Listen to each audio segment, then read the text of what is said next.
Here we're teaching about going from horizontal to vertical. All right, ladies, go ahead. So you press your hands on the water and simply pull your knees to your chest to stand up.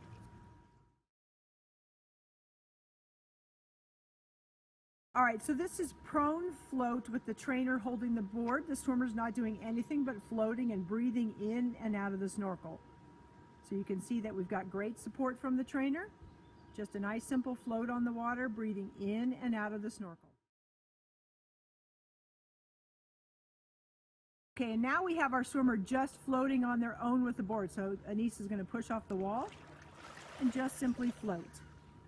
And when you come to a stop, that's okay. You just come to a stop. And you can bring your knees up to your chest and stand up.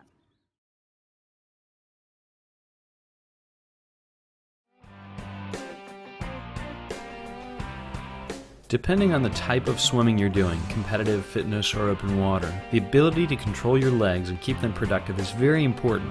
Here are a few key things to keep in mind as you work on your flutter kick. Why do it? Working just on your kick, no matter your sport, can give you a more rhythmic and productive stroke. The ability to turn on or turn off your kick can also make the decisions of saving energy or gaining velocity all yours. How to do it? We'll start with the basic kick, on a board. While people will complain about body position, this is all about being able to focus solely on your feet, and taking away that need to go for air allows you to focus more. Many people have been taught to kick with a straight leg, like this. Please don't. While it may feel like you're working, which you are, you won't be going forward. Instead of keeping the legs straight, think of snapping through the end of the toes and allow the knees to bend just a bit to allow for that snap. Many runners or triathletes have ankles that don't flex like swimmers, and the more they kick, the slower they go. Two quick options for this. Keep your feet high and in the shadow of your body, which wetsuits will really help with, or start working on your ankle flexibility and focus on pointing your toes. People who think they get all their power from their thighs tend to try to set up the entire kick like they're riding a bike. Remember, the resistance you create in setting up the kick must be overcome with the propulsion you generate. The solution for this? Keep your kick small and don't create resistance with your thighs. Kick from your hips, not from your thighs. If you want to continue to work on your kick and your body position, grab a Finesse swimmer snorkel.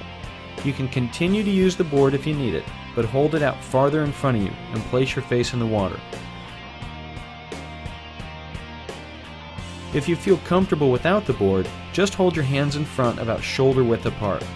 Continue keeping the kick small, and now you can watch the bottom to see your forward movement. How to do it really well, the fine points. Keep the kick quick and small. Try to keep the knees from going too deep or outside the shadow of your body. Think small when you kick and remember to point your toes. Finally, don't allow your feet to go too high out of the water. Most of the bubbles you see here are caused by the heels sucking air down, rather than the front of the foot pushing air down into the water.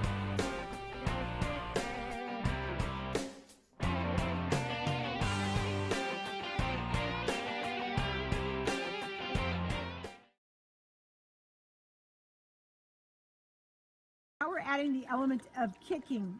So when you're ready, ladies, go ahead. So this time the trainer pulls and the swimmer just kicks gently, breathing in and out of the snorkel.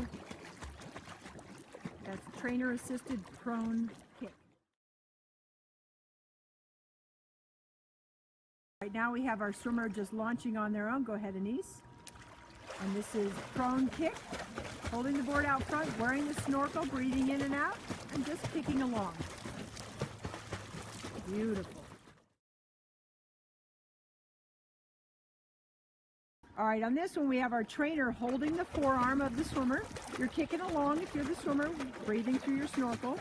And at some point, the trainer gets to let go, and you just keep going. Nicely done. Good balance in the water. Fantastic.